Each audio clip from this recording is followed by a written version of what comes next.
Reka nongere mbifurize kugubwa neza aho muherereye hose. Ngiye kubagezaho rero amakuru mashya abagiye atangaje. Ngiye kubabwira ko muri Repubulika Iharanira Demokarasi ya Kongo umuyobozi w'itorero ari mu mazi abira nyuma yo kurongora umwana w'imyaka 15. Urubanza umuryango uharanira uburenganzira bw'abana n'abanyeshuri Rizader ushinjamo Pasiteri Pierre Kasambakana gufata ku ngufu umwana rurarimbanyije kandi ruri kuvugwa cyane. Uyu muyobozi w'itorero rikomeye Kinshasa ryari ingwara n'abandi bantu babiri batangiye kuburanishwa kuva ku wa 29 Mata. Umuryango utegamiye kuri leta urashinja uyu muyobozi w'idini gufata ku ngufu ko yashakanye n'umukobwa bikekwa ko ari muto. Sebukwe w'uyu mugabo Mabiaranzuzi n'ushinzwe irangamimerere wo mu mujyi wa Kizamuete muri Kongo yo hagati nabo bari mu baregwa. Umwunganizi wa Rizalid Me Lievin Gibungura yagize ati hariho indangamanota nyinshi zerekana ko uwo mwana yavutse mu mwaka wa 2009. Uru rubanza ruri mu rukiko rwisumbuye rwa Kinshasa Gombe ariko rwabereye muri gereza ku nkuru y'Amakara. Harimo gukorwa iperereza ku byaha 4 aba bantu batatu bakekwaho birimo gufata ku ngufu, inyandiko mpimbano, gukoresha inyandiko mpimbano mu gushyingira ku gahato. Iburanisha ritaha teganyijwe ku ya 13 Gicurasi uyu mwaka. Amakuru mashya rero agiye atangaje ngiye kuyakomereza hano aho ngiye kubabwira ko umusore ufite ubumuga bwo kutumva no kutareba yahawe ubupadiri. Umusore ufite ubumuga bwo kutumva no kutavuga witwa Joseph Thelmadam yahawe isakramentu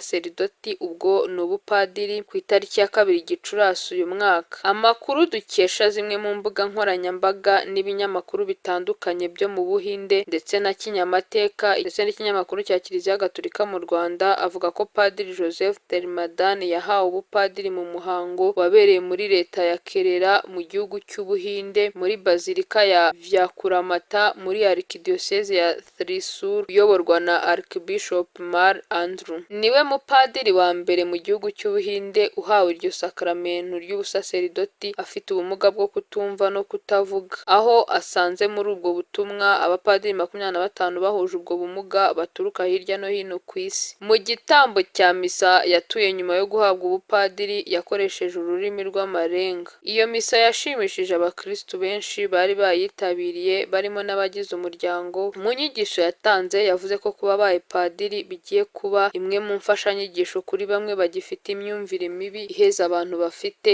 ubumuga. Amakuru yacu rero tugiye gusorezaho ni amakuru ngiye gusorezaho yabereye hano mu Rwanda. Ngiye kubabwira yuko imodoka ya bisi i Nyamirambo yari itwaye abanyeshuri yakoze impanuka ikomeye. Imodoka ya bisi yari ivuye ku ishuri gucyura abanyeshuri b'incuke kuri uyu wa mbere tariki ya 6 Gicurasi isaa 7:40 yageze ahitwa kwa Mutwe Nyamirambo irenga umuhanda hakomerekamo abana 3 mu buryo bworoheje. Umuvugizi wa polisi ishami rishinzwe umutekano wo mu muhanda SP Kayigi Emmanuel yatangaje ko umushoferi wari utwaye iyi modoka yarenze umuhanda hanyuma akagonga inzu n'ipoto. Ibi yabivuze muri aya magambo ati kugeza ubu abana bagejejwe kwa muganga ni 7, muri bo 3 nibo ubona ko bakomeretse ku mutwe mu buryo bworoheje n'abarimu bari kumwe n'abana ntacyo babaye ndetse n'umushoferi nawe nta kibazo yagize uretse inzu yasenyutse ndetse n'ipoto yangiritse. SP Kayigi avuga ko iyi mpanuka ikimara kuba hahise hakorwa ubutabazi bwihuse, abana bakomeretse bagezwa kwa muganga CHK kugira ngo bitabweho, abandi 11 bahita batwarwa n'imiryango yabo. Cyateye iyi mpanuka